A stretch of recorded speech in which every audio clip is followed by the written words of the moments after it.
Today, we talk about Chapter 5 of Psycho-Cybernetics. The chapter is titled, How to Utilize the Power of Rational Thinking. Many of my patients are plainly disappointed when I prescribe something as simple as using their God-given power of reason as a method of changing negative beliefs and behavior. To some, it seems incredibly naive and unscientific. Yet it does have one advantage: it works, and we shall see later it is based upon sound scientific findings.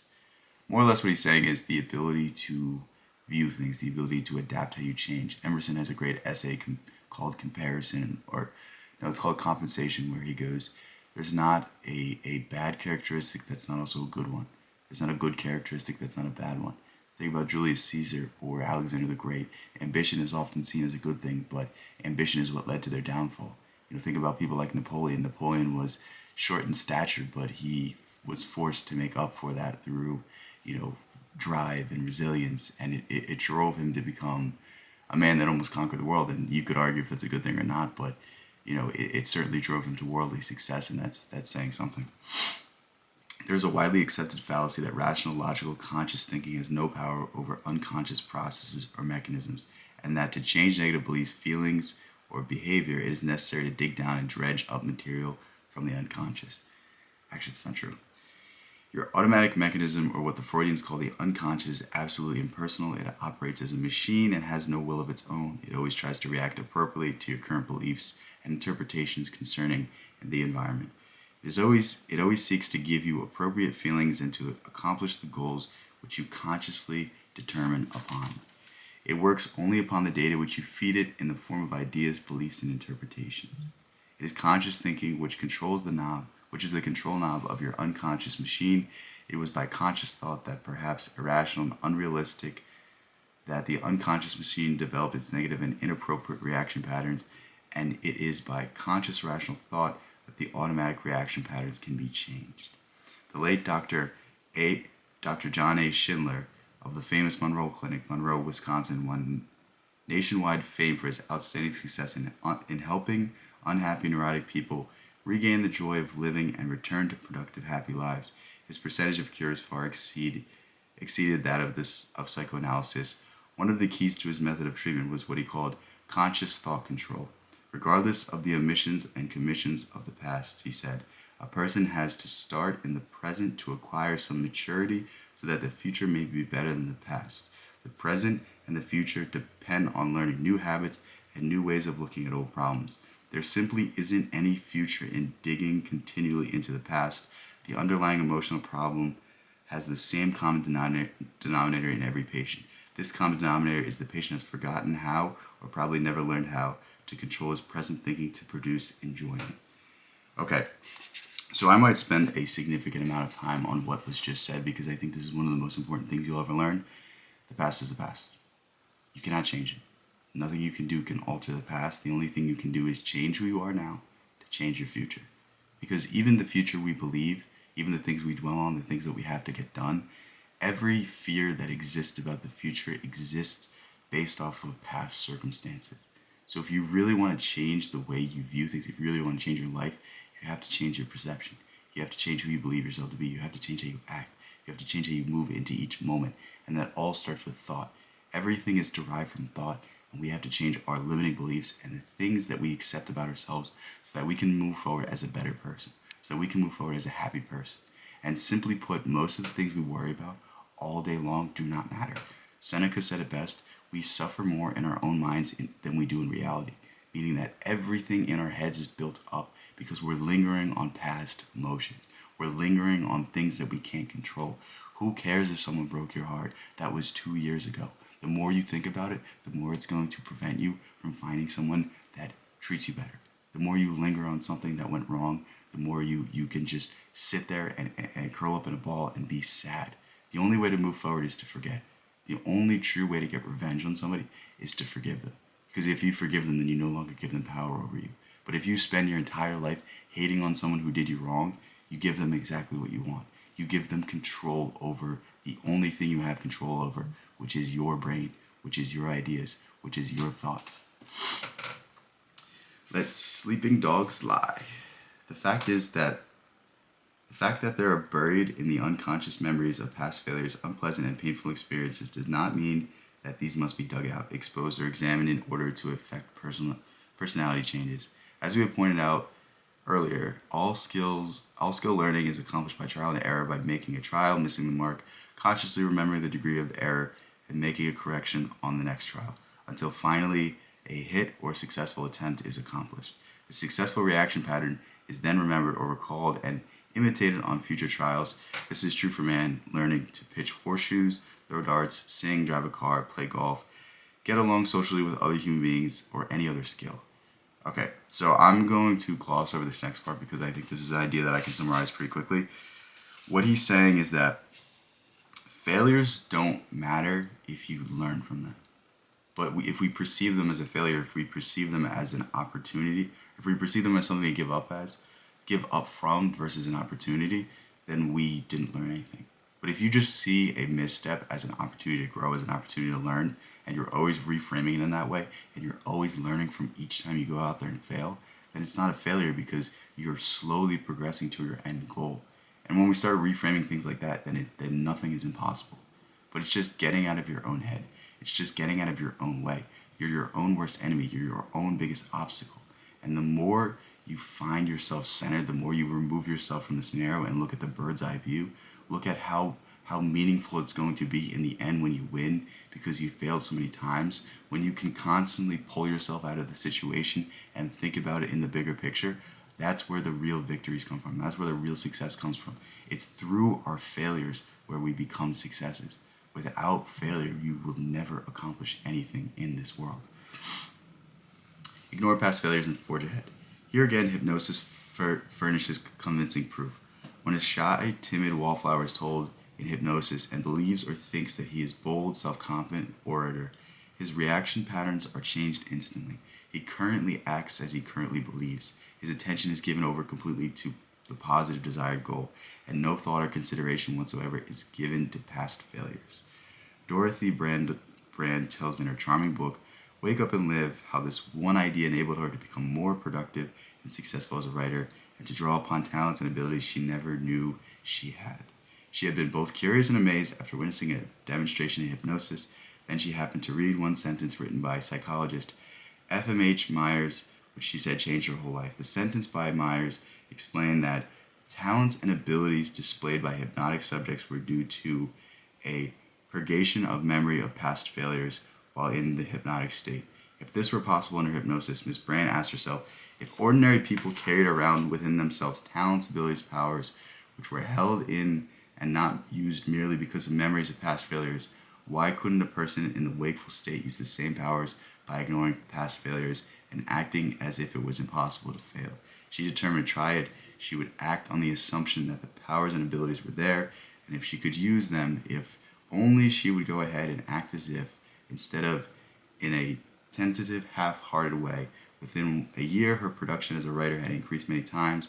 She had her sales. A rather surprising result was that she discovered a talent for public speaking, became much in demand as a lecturer, and enjoyed, whereas previously she had not only shown no talent for lecturing, but disliked it intensively. Okay, so what he said here was extremely fascinating because if you just operate off the idea that you can do it, you're more likely to do it. It's simple placebo effect. It's just simple the power of the mind. Like, if you go into something believing that you can't do it, then you're going to find every excuse to not do it. Have you ever gone into a job interview and you immediately disqualify yourself? You know, you're like, well, I don't have the experience, I don't have this, I don't have that. And you're in the interview and it goes terribly. Yeah, of course it is, because you already defeated yourself before you even gave it a try. But what if you went into that room and you operated off the idea, maybe I don't have the experience, but I have something that nobody else has. And you're talking to the person and you give a unique interview and they like whatever it is that you have. You know, simply just making that shift like that, and imagine we extrapolate this onto the rest of your life. If you went into the world unbounded by past failures, unbounded by fear, how well could you operate? I don't know about you, but I do not do well under pressure. I do not do well if I'm scared. I do not do well if I'm anxious or fearful. But if I can make the right decision in the right moment, I am confident I can do something that will put me in the forward direction. Whereas if I'm scared, if I'm fearful, if I'm thinking about things and I'm just not, acting in the moment, I make terrible decisions. I fold under pressure, and it's only when I can remove myself from the situation. It's only when I can come back to that bird's eye view and that perspective and forget about the things that I'm worrying about for the sake of worrying, where I can make this successful decision. Bertrand Russell's method. In his book, The Conquest of Happiness, Bertrand Russell says, "I was not born happy as a child. My favorite hymn was, 'Weary of earth and laden with sin. In adolescence, I hated life and was continually on the verge of suicide, from which, however, I was restrained by the desire to know more mathematics. Now, on the contrary, I enjoy life. I might also almost say that with every year that passes, I enjoy it more. Very largely is due to diminishing preoccupation with myself. Like others who had a Puritan education, I had a habit of meditating on my sins, follies, and shortcomings. I seemed to myself, no doubt justly, a miserable specimen. Gradually, I learned to be indifferent to myself and my deficiencies. I came to center my attention upon external objects, the state of the world, various branches of knowledge, individuals for whom I felt affection.'" So what he's saying is, the more he thought about himself, the worse his life became, because if you dwell on yourself all day long, all you're going to figure out is the things you don't like about yourself. But pure essence, pure happiness comes from the moment, comes from not thinking. What are the best times of your life? It's always when you're sitting around the campfire with your friends, when you're, out doing an activity that you love, when you're at the Thanksgiving table with your family. Whatever it is that you're doing, you're not thinking. You're not worrying. You're not mulling over things and taking yourself away from the things that really matter. You're just in pure moment, pure happiness, pure presence. And when we can get over our own thoughts, when we can think ourselves rationally out of these negative thought loops, that's really where happiness is. Happiness is on the other side of your negative thoughts. And if you just learn to not listen to your negative thoughts, if you learn to take yourself out of that, you're going to live a really, really, really tremendous life. Ideas are changed not by will, but by other ideas. It can be seen that Bertrand Russell's technique of searching out ideas which are inconsistent with some deeply felt connection is essentially the same as the method tested clinically with such amazing success by Prescott Leckey. Leckey's method consists of getting the subject to see that some negative concept of his was inconsistent with some other deeply held belief. Leckey believed that it was inherent in the very nature of the mind itself that all ideas and concepts which make up the total content of personality must seem to be consistent with each other. If the inconsistency of a given idea is consciously recognized, it must be rejected. So let's say you're a very confident person, but you're very insecure about one thing. Is that possible? Is that something that really makes sense? And when you break it down, it's not. So stop believing it to be true. Stop allowing yourself to listen to these voices. I'm somebody that, there'd be times where I'd have to give a speech, or I'd have to give a presentation, or I'd have to go in front of people and talk. And I'm like, I do this every day for hours upon day to people I don't know, let alone I have to give a speech to people I know and people that respect me. Like, whatever response I get from the internet is going to be way worse than, the response that I get from these people. So why am I nervous? And once I did that, I clicked, and I no longer have a fear of giving presentations in front of people. I no longer have a fear of public speaking. Examine and reevaluate your beliefs. One of the reasons that the power of rational thinking goes unrecognizable is that it's so seldom used. Trace down the belief about yourself or the belief about the world or other people which is behind your negative behavior. Does something always happen to cause you to miss out just when success seems within your grasp? Perhaps you secretly feel unworthy of success, or that you do not deserve it. Are you ill at ease around other people? Perhaps you believe you're inferior to them, or that other people per se are hostile and unfriendly. Do you become anxious and fearful for no good reason in a situation that is relatively safe? Perhaps you believe that the world you live in is a hostile, unfriendly, dangerous place, or that you deserve punishment. So these are what he's talking about are self-sabotaging beliefs. And I have a friend that is one of the most talented, very witty, he's very screwed on in certain ways. He's very sharp in certain ways, but at the same time, he has a indefeatable self-sabotaging self. And I'm really trying to break him out of it right now. And I really try to tell him these things, but it's something you just have to accept for yourself. It's something you have to just look at. Like, am I my own worst enemy? What happens when I start making money? What happens when I get a big paycheck? Do I blow it instantly, or do I invest it? Do I take some money and put it aside for savings and things that I want to do, or do I instantly spend it? Like, am I my own worst enemy? And generally, it is the truth. But once you recognize a problem, then you can go fixing it. But before you recognize it, you can't address it. And there's so many little things in our life. There's so many beliefs we hold that we don't even know we hold. And once we examine them and once we break them down and see where they come from, then we can kind of just laugh them off and say, you know what, that makes no sense. Why do I do this?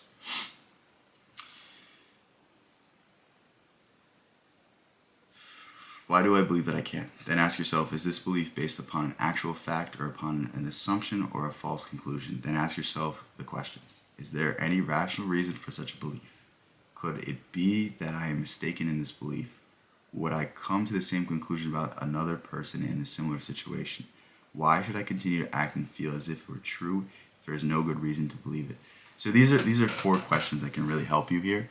But my favorite way to break down negative beliefs is to simply understand that I'm overanalyzing myself. I spend all day long with myself. Every moment of the day, I am actively looking at the decisions I make, looking at the things I do, and judging them. And you know what? I look at other people and I compare myself to other people based off of only what I see. And if I only see people outwardly projecting success, then I feel bad. But if you really break it down, everybody has insecurities in their own way. Everybody's life is not as perfect as you believe it. You have attributes all over people that people envy. The same way you envy somebody, they also envy you in a unique way. Like, you know, I bet you Bezos wish he had my height and my youth, and same thing with Elon. Like I promise you, the richest, most successful people in the world, I have something that they don't have. You have something that they don't have. You have something I don't have. Like, we all have things we can envy about each other, but we're thinking that we're lesser.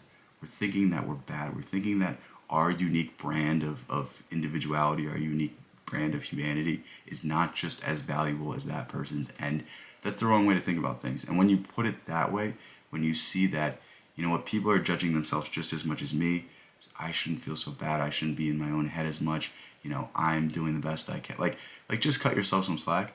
That's my favorite way to do it. The power of deep desire. Rational thought to be effective in changing belief and behavior must be accompanied by deep feeling and desire. Picture yourself what you would be like, what you would like to be and have, and assume for a moment that such things might be possible. Arouse a deep desire for these things, become enthusiastic about them, dwell upon them, and keep going over them in your mind. Your present negative beliefs were formed by thoughts plus feelings.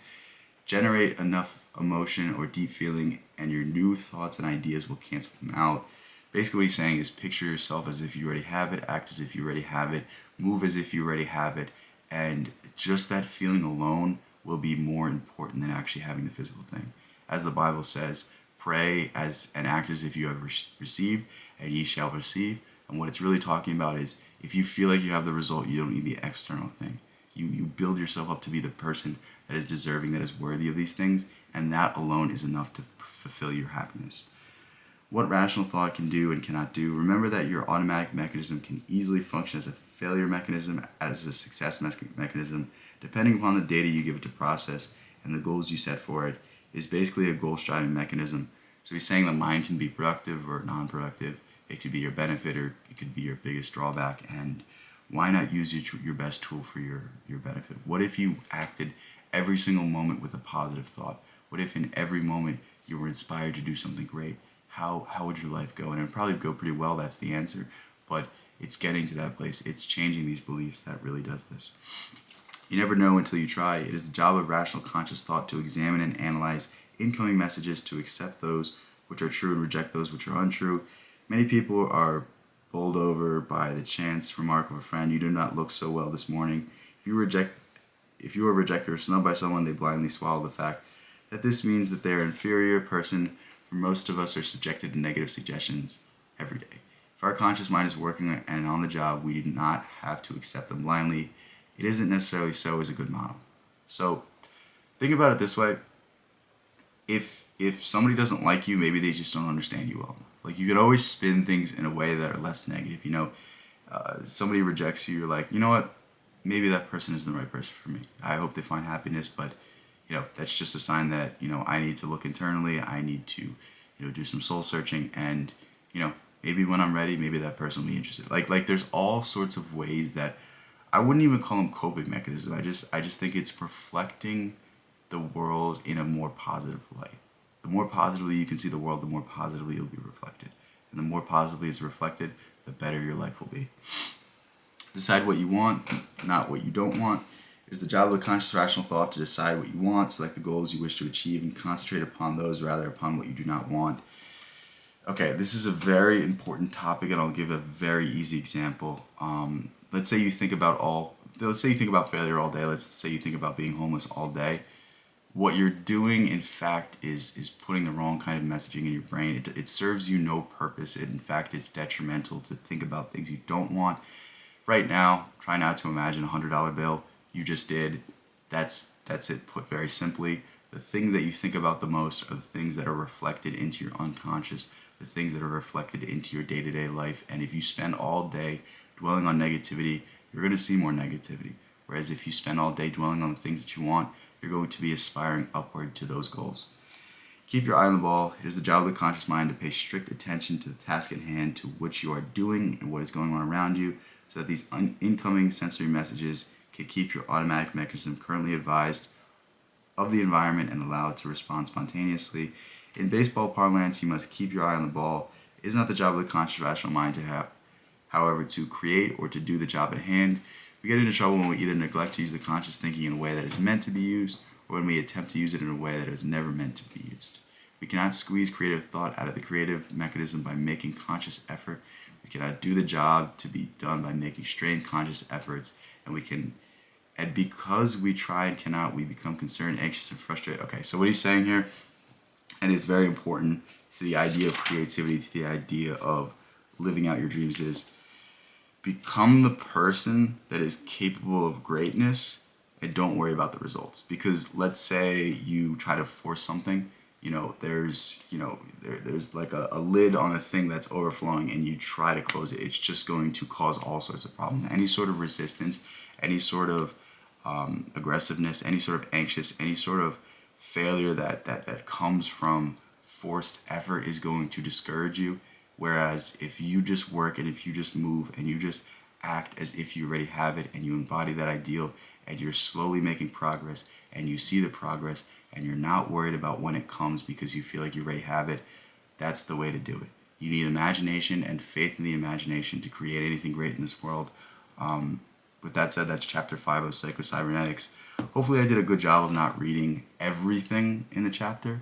Obviously this is a great book. I really urge you to pick it up. If you want to read my book that I just released, the link will be in the description. Fairly similar things. I write it in poetic, sort of aphoristic style, so it's a little bit different in the way that it's set up. It's a little shorter and it's, I would say, more condensed, but I think you guys will really enjoy it if you enjoyed this. So go ahead, check that out. Support the channel. Thank you guys so much. Love you guys so much. Peace out. I'll catch you in the next one.